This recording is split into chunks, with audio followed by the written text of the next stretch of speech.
DG Tourism delves into India's flourishing destination wedding market. We are just not looking at only Wed in India. We are also looking at people coming and doing repeat tourism through celebrating their anniversaries in India and of course honeymooning in India. We are also looking at targeting 5 of the major top markets which also have the Indian diaspora, and because we live in a multicultural age where there are more multicultural marriages which are taking place.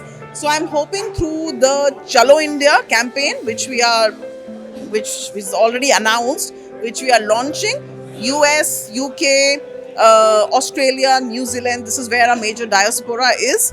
And of course, we are also targeting the Latin American and the African countries which believe in community celebrations of marriage. We are hoping with new destinations, with proper destination managements, with more tourism and cultural offering for those destinations, like more theme, so we give a memorable marriage experience, and also, changing the information asymmetries that exist through the Incredible India portal, where we are becoming a one-stop portal for all your information about destinations. Why people come to India is because of the cultural antiquity, the continuity, the modernity that we've added in how we do our customs, how we do our cuisine, how we do our customary gifting. So I think there is huge scope. India has huge untapped potential, which through the Wedding India, because it's a big market. We know that India has not only announced, the Honorable Prime Minister, very ambitious program for Wed in India because there is scope.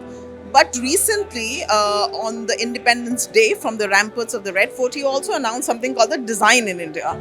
So Design in India basically means how the hotels can actually sit with the architects and design the hotels in such a way that doing a wedding in the hotel becomes a seamless process.